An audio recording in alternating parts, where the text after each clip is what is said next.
Điên. Điên. Nó chả. Ông ơi, chặt ông ơi.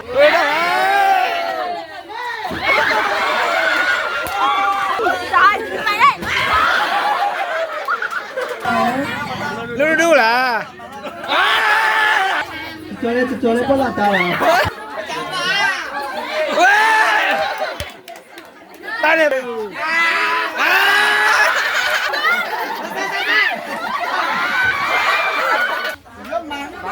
Nhóm mùa này trúng tiền rồi.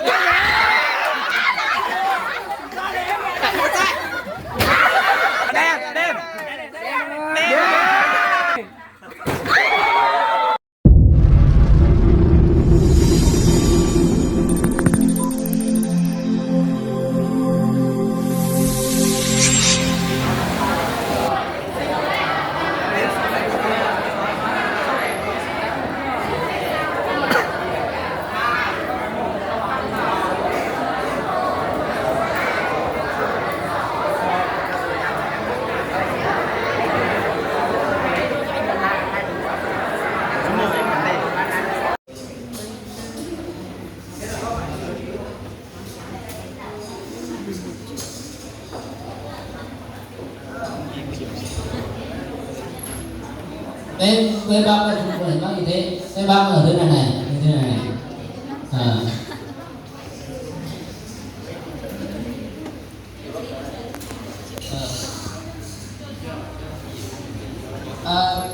Bây giờ nó làm cái con này.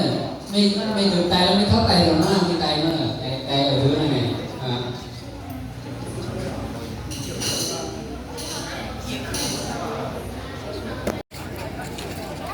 Nếu mà chọn gì chọn phải coi.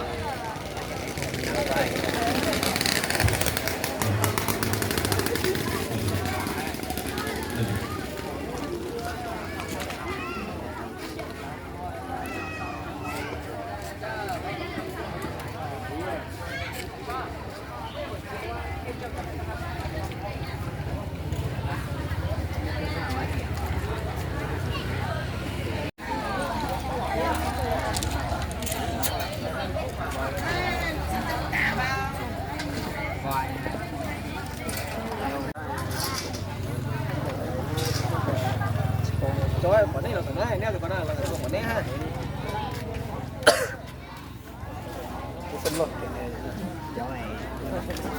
Tôi hô, hãy nghe cái khẩu hiệu của tôi. Khi tôi hô vàng thì chúng ta nhảy sang vàng, và khi tôi hô đỏ thì chúng ta nhảy sang đỏ.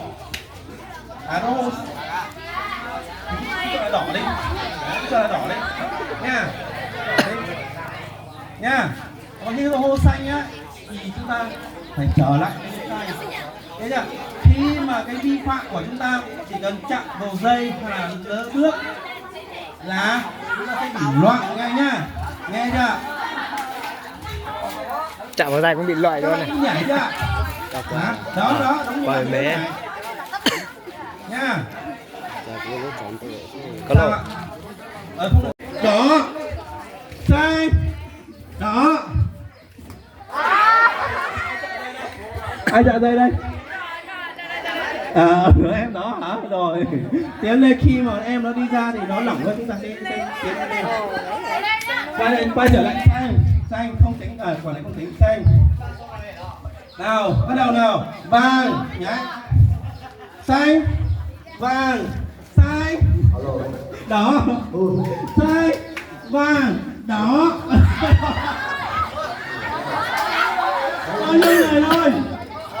Đỏ nhá cái gì mà xanh vàng xanh đỏ.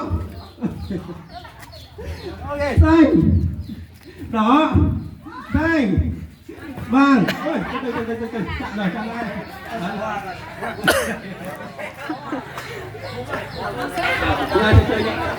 Bắt đầu nha. Đỏ xanh đỏ xanh vàng xanh đỏ xanh.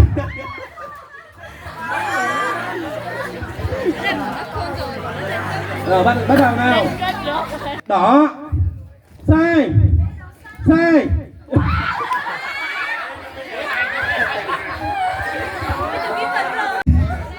xanh vàng xanh xanh đỏ nhảy vàng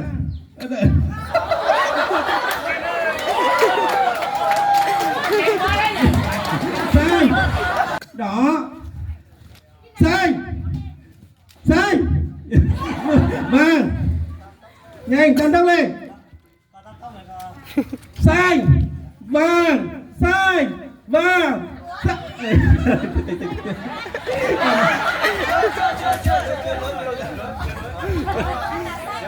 xanh nào quay trở lại xanh xanh nếu mà lấy một người xuất sắc thì cả 4 được không ạ? Tiếp tục nhá, một lần nữa nhá. Bắt đầu. Xanh đỏ xanh xanh đỏ anh chạm dây vậy hả? Cho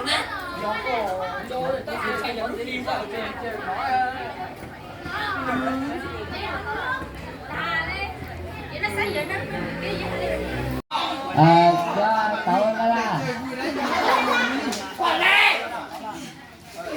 chắc không mình làm cam cái hà lớn la này cái con lớn đâu cái hà lớn la thôi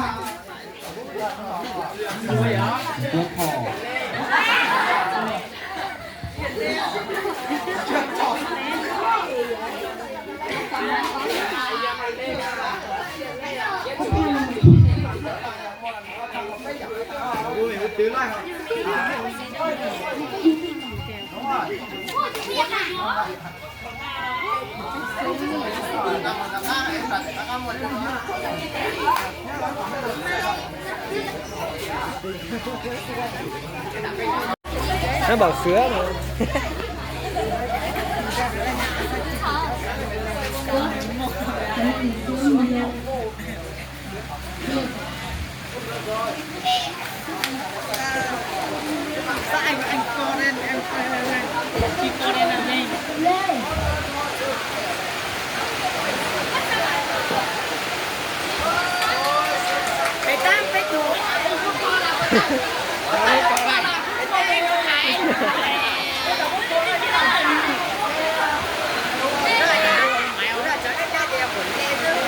Nó bảo quả táo cưa là nó không biết rồi.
một chút cho đầu tiên ngủ cho lưng nào ya đó là cái cho lùa ya cái chân lưng nào chân lùa cái lưng này nó sau này chẳng đó là nên sáng ya cái tổ thích cho một lưng mít cho một cho ya cái tay nên cái tao là cái trong tay nào lúc này từ chân lưng nào chân lùa ya lúc này đây nó sau này chẳng chúng mình thì bây giờ có thể dùng làm chân đồ này được không? Được không? Chỉ do có thể làm chân này được. Nhưng mà chúng mình thì tên làm chân này còn làm chân đồ cho máy kìa.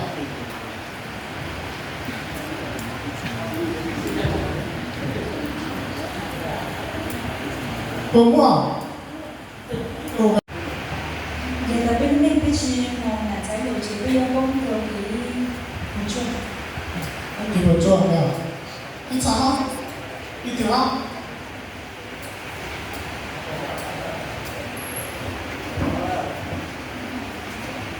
Đó đúng không? Kéo phấn ở dính phấn đúng không? Nó kéo vào cái phấn ở dính cái phấn. Ok. Em muốn bù đâu vào. Chỉ bộ này nó kéo dây mà. Kéo dài xem là chống cái nào. Kéo chống tiền thì lấy tiền, kéo chống cái nào thì đưa cái đó. Này tư cu, nó đến đây tư cu. Hả? Đúng rồi. Đến tư cu.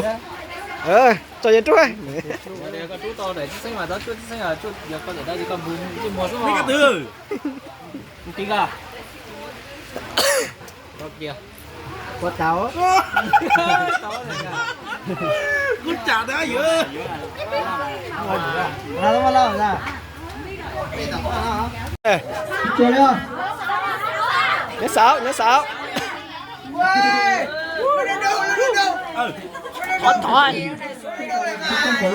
Cố à. Bộ kìa mà.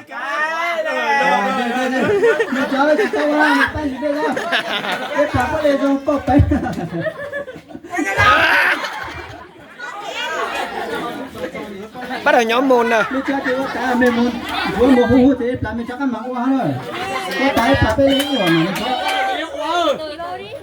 Từ từ. Ôi rồi. Có mạnh lắm à. Từ ban lâu rồi mẹ cha nhân cho mẹ lâu từ cho nó sao? Bạn cái nào đâu?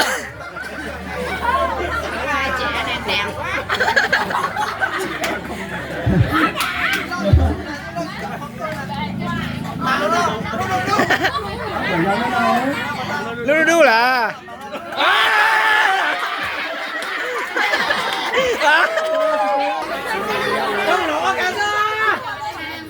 Cho lên có là chào à? Đừng có lao.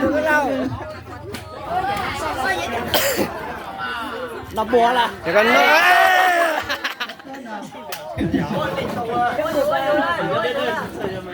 Ôi giời.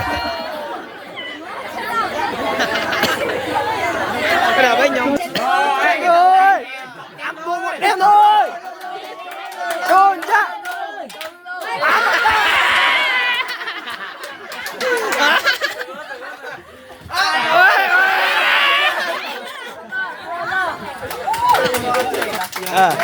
Nó trả. Mọc đủ lại. Sấy cho lâm ở đâu đây?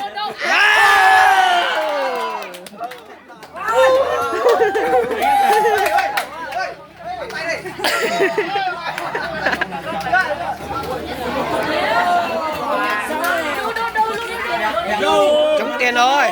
Uống bây giờ. Đê. Nhau ngoài cầm được tăng. Mình chỉ sợ đau đúng không? Bắt đầu nhóm mù này.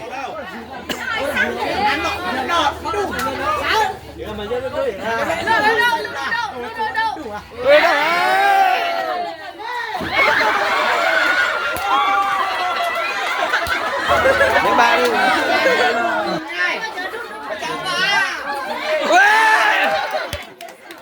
Tay này một cái thế nào chống rồi. Rồi này.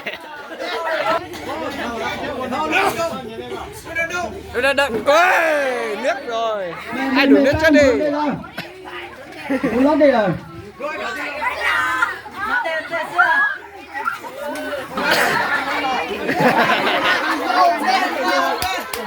Đen đúng rồi. Đen.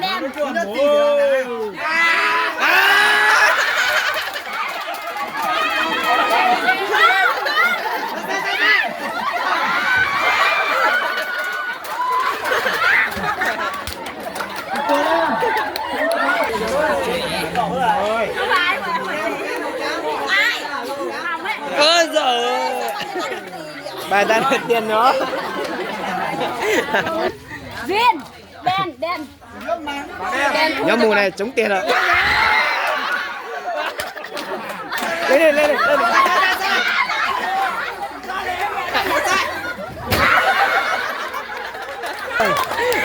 Điện chat rồi. Em mở điện chat rồi. Em mở điện chat. Con não tụt tăng. Điện. Đen.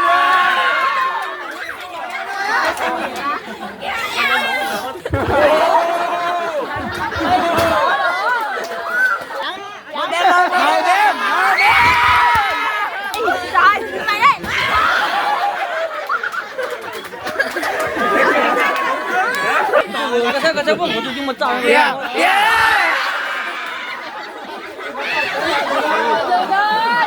Hết chưa đó.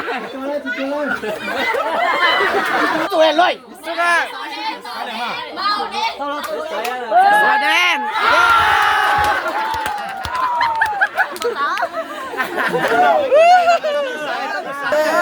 Thằng rồi.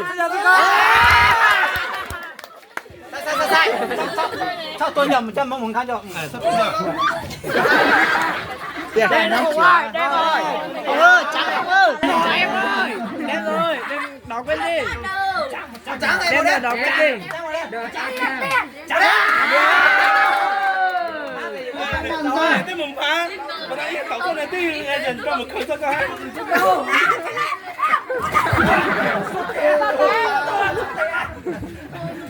Mệt lấy lên ra con đó. Một trắng là tưởng là. Trắng của em ơi. Trắng đây. Đỏ đen. Ra đi.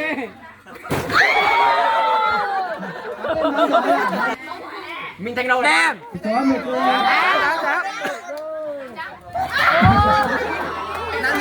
Mình thành nó trái rồi. Chị xả nước.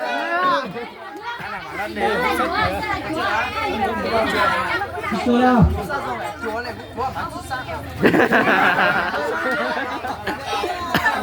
Ngoài cả bắn chung chả lại. Màu đen. Cái đấy là đen rồi. Đen. Em đen.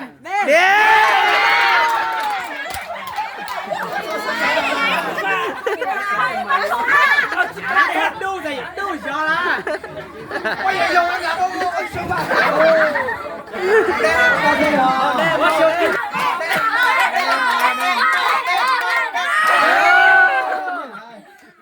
Thôi đi chào mà đúng.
Thì cô tạm cho nó có mấy thì mình chuyển qua của cho nó có xe xa thì của nó chơi mình rồi mà cho nó mình cho phải cho chính cho tú trong xa tại vì cô sang đồ ba thì kỹ cho cái nhóm tôi chân sang cho sinh dương cho mình cái không khí long cho mình kiểu nó kiểu đó cái số một dù qua khó cho nên có sức cấp rồi giờ nó ấy lúc nào mình có phải qua pay trăm mấy nữa thì lấy pay cái số mà pay nó chỉ một cái trong sang bộ cái chuyện này rồi một cái chuyện thổi ra cho nó giá hàng này thì sát đầu trong sau số này có sát đồ số đó pay cái số sang chỉ một chấn động của tiểu chấn động của sông hành mà cái là pay cái chưa xóa rồi giá mỗi cha tại pay có cái giá chấn động hông một cái chỉ có mình chấn động là của hàng động của tiểu sư thì sang là trong một chấn động đấy chỉ một chùa thì đó rồi chùa lúc đó này tôi sử dụng tao để chẳng tiền nhân này để chẳng tiền luôn nhân sử dụng tao tao hỏi tình cảm món này số điểm tăng tao này rồi cũng một khó chơi bố vì chỉ tu nó vì tu hợp của chùa lúc đó nó cái của miền tế sự chồng miền ta nên cũng sự mấy xa lưu tâm của nó như cái pro sự tu nó cũng chỉ tàu lúc đầu mình ra lưu sử ấy xây tạo từ tiêu bá từ tiêu cũng chỉ tàu mình ra sử yếu chẳng quá ta mình để cố sáng và mình cái đến tăng chúng ta hiểu vào cú phải cú trâu sang cho của lúc đầu nó của ta thì cô lúc đầu của mình của chúng nó chỉ là có thôi thì đến tăng chúng ta hiểu vào phải các cú phải chứ còn cái nào của đây chẳng cú còn lấy mình giải lên tới chúng nó tá cú phải sức thì nó thì cho chú chồng này lúc này nó thì có ý sao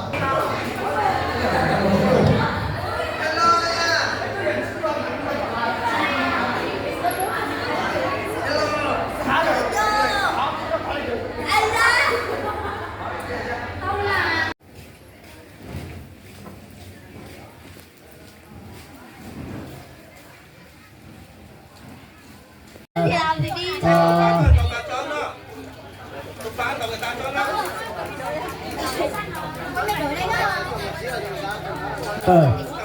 Thôi này thôi là cũng tao từ này cũng cho là chỉ vậy là cũng muốn nhận thật đấy biết sao nó sao thế tao nó sẽ biết nó có thể thế này cái tuần nó có thể thế này nó đại là chỉ nó là cảm nhận là khác nữa ta bây giờ tao tới bây giờ bây thằng nó bây giờ dùng chỉ nó bây giờ này chỗ đó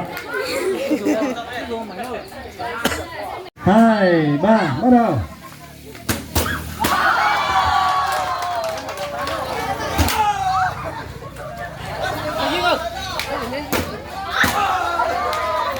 cái này có thể chứ hả? Bố tập chùa nữa, tập bạn bố chùa đấy hả? Bố chùa nữa, để cho bây giờ khán giả rồi.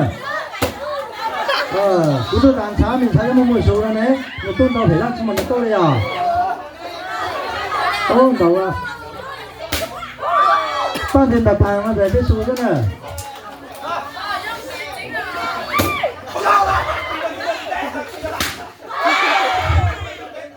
nó đánh nó bây giờ thì tần này đó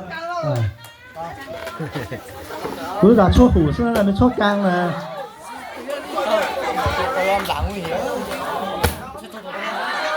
bây giờ cái nhà sân đã bị cổ vũ là bị tăng nữa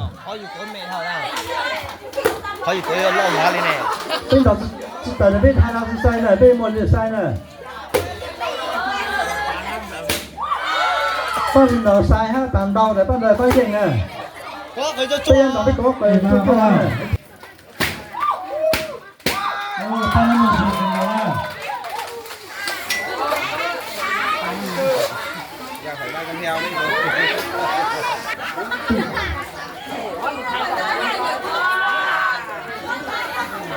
nó cho dầu thì nó làm đầu à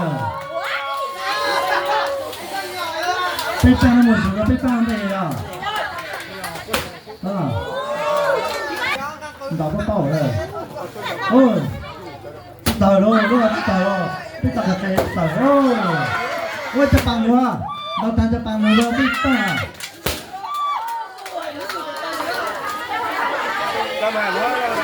tôi giờ tôi tàu nữa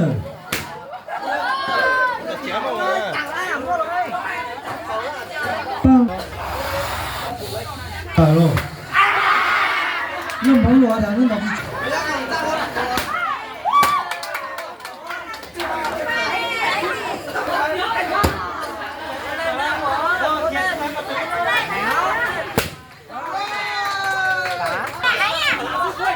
tờ luôn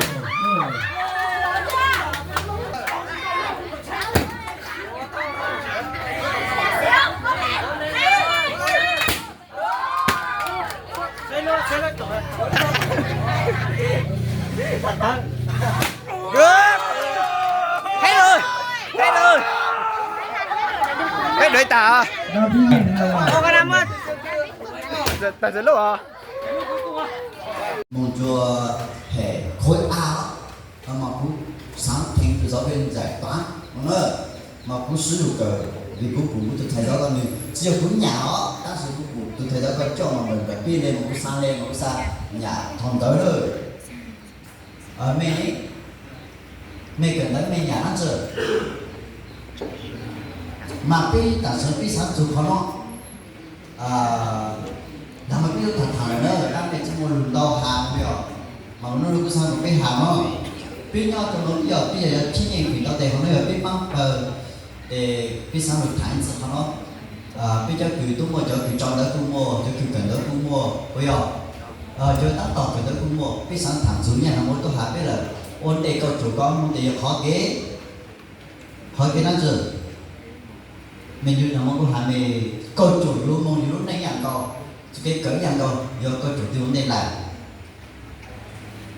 giá trị sai vì sáng hôm đó để có chủ cái nó có giá trị sai đây chàng vì chẳng có giá trị sai nó này họ để nó vì sáng một xe cái gió băng cờ hú cái cổ một sự lò hú cái vì gió tôi chính nhìn cho nó vì một người tôi cần tới sai đây chàng vì tôi nhớ cho họ từ họ nó chỉ gió cho cái khó rú ta sự cái khó cho cái số đẹp của chê vì ta bảo nhớ chụp đây từ nó này họ cái công phu mua đồ hà đây chàng để công phu mua đồ hà đây chàng mình một cái đây có số môn năm đều bác hồi giải nó này bây giờ để tăng số là đi từ học cũng chơi cái lớp 12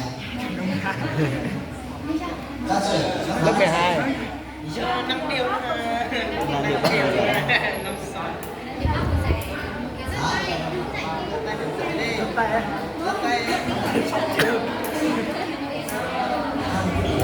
em á nhà đàn chị đàn anh để lấy chơi đây chàng thì mình trong nhớ cả nên cái đó chị nên muốn nó chưa nên cần chưa đi chàng cái đang có oi nên chàng chàng cái đó có oi bây giờ cái mình giờ cái sự lấy cái đó cái số đời thì chàng nên khai nó khó to nó họ mà chứ còn bây giờ cái số đời đó chị nhiên rồi có chuyện con nụ chỉ giúp tên mình rồi tôi trả lời rồi cái số đời một thằng một đó nó thì cái biết nó cái gì hay là sai thì cho bé để biết nó còn bây giờ biết đã là các sự biết thọ của nó cũng mình đang làm to giờ cho bé lên từ mà chứ để gặp một con một bé từ chứ giờ biết to nó chúng tôi giảm biết cái tôi giảm cái biết cái to là có cái chơi phải cho bé đi một vòng chế bé từ to mà chứ cũng biết cái to ha từ chứ là sẽ cho bé nó giảm cái đồ cởi cho chúng nó để bây giờ tôi ăn thành phố và chỉ có bao cho bé bao cho của bé giờ nó nên để nó từng rồi cho con mà chứ có một cái này phi cho con thì có tôi cho bé giả sử sao mình cho con và chứ chúng xây ý một là chỉ có con để chúng kinh doanh thì mình nó con là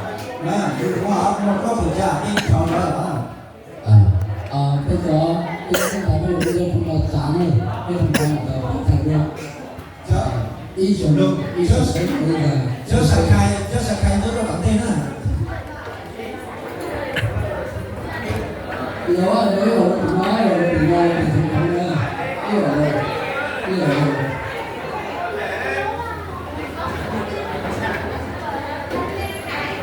đứng ra ở đằng trước này ngồi xuống đi nữa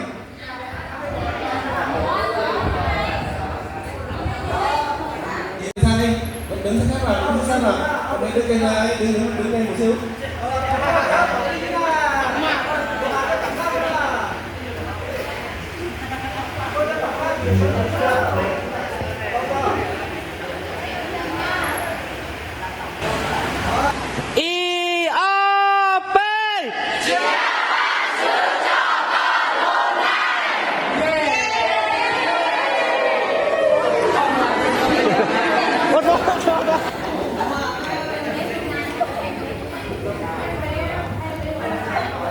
từ đừng có tranh đường đi trước từ đi xa đi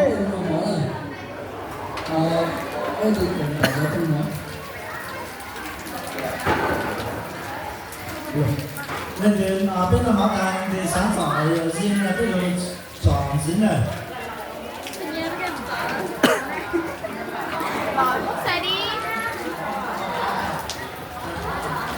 bây giờ mắc ăn bây giờ thời cho ha bây giờ cũng phải sáng phải cái sáng ra này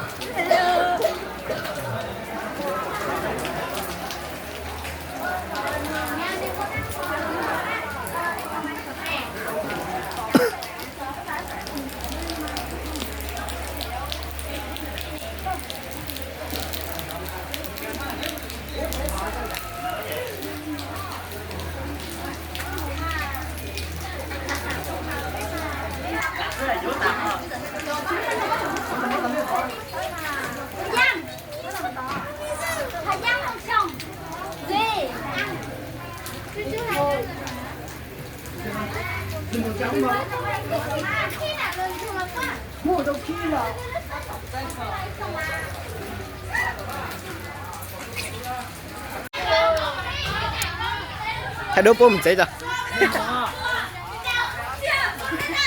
cái muốn cho tiền mua là tan sạch không nó tao gọi một tay liếc ra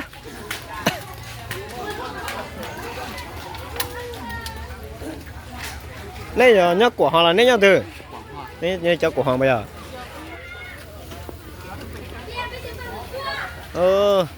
thằng nó mà ta sẽ hại đâu lấy một chế nữa cho nó đã tải một chế cái là quả hoàng này cho Sunny thì mới số Sunny thì để xây tá ra Sunny một chế nữa cho nó mày Sunny nữa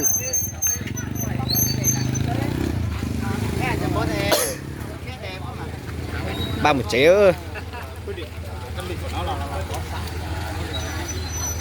Bắt chân nó mà kéo một bắn này còn giò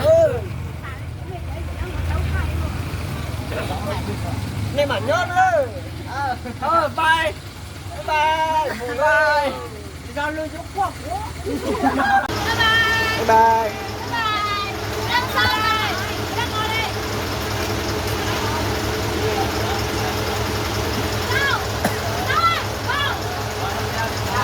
lên lên đi lên nhanh đi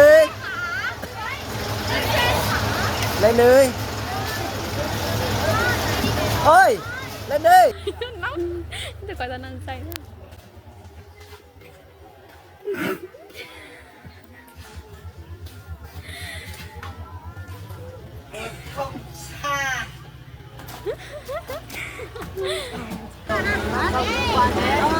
Quá mà. Các bạn lên đi. Phải bắt đi hô. Đi đi các bạn đi.